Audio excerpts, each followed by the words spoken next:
Hello everyone, my name is Victor Ndwaka, and today I want to talk to us about the general elections that is forthcoming. Now, first of all, before I go ahead, I want to apologize to everybody who is in Nigeria for not bringing this up before now. And I also want to indulge you to share this video as soon as you get it. Now, it is no longer news on the ills that has befallen our electoral system here in Nigeria, Africa, and even the world at large, but with respect to Nigeria. It has been marred with a lot of flaws, ranging from armed men snatching ballot boxes to late arrival of materials and personnel. You know, we have that of materials to arrive, we have that of personnel to arrive. Logistics has always had its own unique challenge. There's a whole, also the challenge of security. Now, every time that elections will be conducted, there will be deployment of security agents to these polling units. Now, for a country like Nigeria, having problems of insurgency, now deploying the little and weak and overstretched security outfit you have to go and man the elections is, in fact, it's like pushing them to the breaking limits. You have to release a lot of money for their allowances, and of course, even that has not even solved the problem. There have always been cases whereby other political parties will accuse the security of being biased. This is no longer news. This has just been the order of the day. And so there's another problem of intimidations that we face. Intimidation ranging from ethnicity to religions, like the 2015 elections. A lot of people had to leave where they were to where they called their homeland. In other words, if I'm from the north, if I'm from the east, I'll have to travel back home with the fear of appraisals, attacks when the election does not favor the man from the north. And those in the north will be scared when the election doesn't favor their brother from the east or west. Those other ones that are not from the east or west are in trouble. No, now this has been a huge problem, and diversing a little, this is already breaking and wrecking this nation. Now, there are other voting restrictions. And what are these voting restrictions? If you, INEC has so structured in such a way that if you register in a particular geographical location, if you are not there during the voting process, you can't vote. In other words, if I registered in, say, Kaduna, I can't vote in Katsina State, or Abuja. I have to be in Kaduna where I was registered. This is a huge restriction, because genuinely I might have other engagements that might take me out of my present geographical location, which will make me eligible to vote.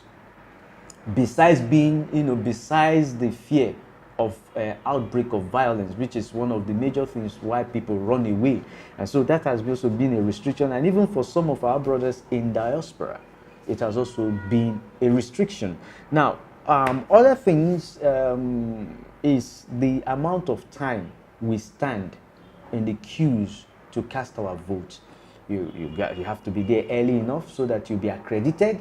After accreditation, you now have to still stand there and wait to cast your vote properly. And sometimes this thing ranges between 6 to 18, if not 24 hours for you to cast your vote.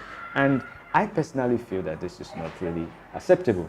Now, another one is that of underage persons. There have been countless reports of underage voters, and this is not also healthy.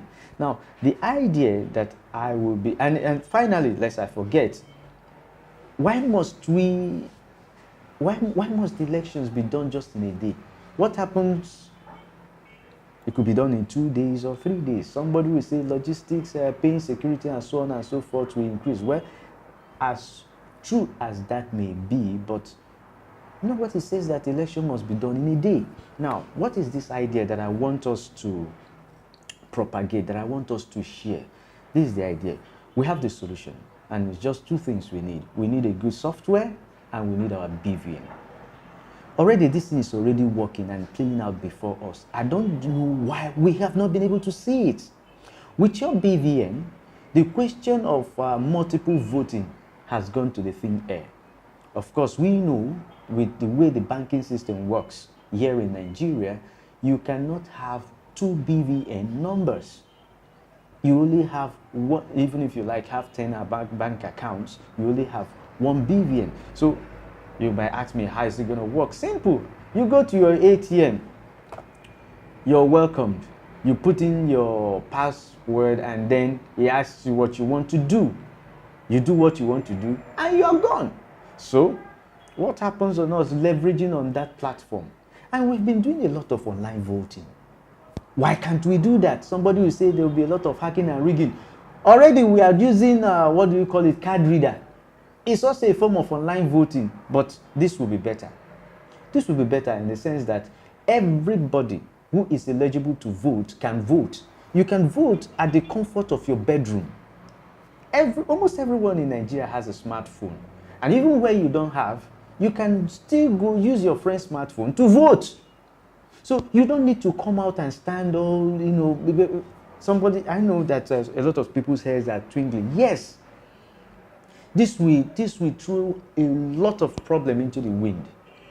Problem of armed people snatching ballot boxes, or let's do probably, what do I say, start snatching phones so that you don't have to phone, so that you can vote, or go to and lock up cyber cafes so that you don't have to vote. Late arrival of materials and personnel, that one is also gone to the wind. You can be wherever you are and vote. Security, there will not be strain on our already stretched security outfits. Intimidation with respect to ethnicity and religious is also gone to the wind. Whether you're a Christian or a Muslim, do whatever you want to do at the comfort of your house without even having to come out. And by the way, the beauty of this thing is that you can monitor the progress of the election just by a simple dashboard of either a pie chart or a graph. Just as some of us that are into Britex, that's the forex trading, the way it goes. You can just monitor this. And then the case of our brothers in diaspora, wherever you want to be in the country, in the world, while this election is going on, you can be there. All you just need to do is put in your BVN, and then you are there. A platform opens, voila, welcome to the 2019 presidential election. You're welcome. Put in your BVN, you put in your BVN. The next thing it tells you, okay, you choose your political party, cast your vote, maybe one or two or few other punches, and then you are out. And if you log in again, welcome. Put in your BVN. This BVN has already been used. This BVN has already been used. So the case of multiple voting goes to the thin air. And even those of us that are not up to the voting age, who has their BVN number. Now, there are a lot of information that is encrypted in that BVN number. So once it is being fed into the system, once you are not eligible, you're not up to 18 years old, it tells you that you are not eligible to vote. So this takes care of a lot of headaches. In fact, I don't, sometimes I begin to wonder why we are not already operating at this level. So please, I want us to share this. The only thing you need is to have an account number. And as far as Nigeria is concerned, you can successfully have a good account number without having a BVN. Because that's one of the good things that has happened to our nation. The BVN thing is a great wonder, can help in a lot of other sectors, which I'm not willing to go in now. But I want to restrict this video to that of the elections. Now, the case of maybe somebody will want to ask, what of those in the rural areas that are not so educated, that are illiterate, but will want to vote? Fine. Other than spend time on some campaigning thing that I don't think that was, you go there and educate them. Make sure INEC, okay, this is where you become really relevant. Get there, get them internet services, and get them a platform to vote. And that's all. And it must not be done in a day. And I tell you that This is going to solve a lot of headaches, a lot of election headaches. There will be no need for anybody to run around or anything. No, it will just come out. And for every political party that is involved that has a presidential candidate, this is all you just need to do. There has to be another, sit together to make sure that I've forgotten the name. All your people that are supposed to verify and make sure that things goes on well there, I've forgotten their name. Your political agents, your agents at those polling units, they all have to be educated. Instead of them standing long hours at polling units, all they have to go and get people that are IT trained, because I know the IT gurus are already excited about this. So let them go there and build firewalls around this system. It cannot be broken. And well, maybe from time to time I'll have to update this, but share this video, let it get to the right ears. Thank you. Once again, I'm Ndwaka Victor.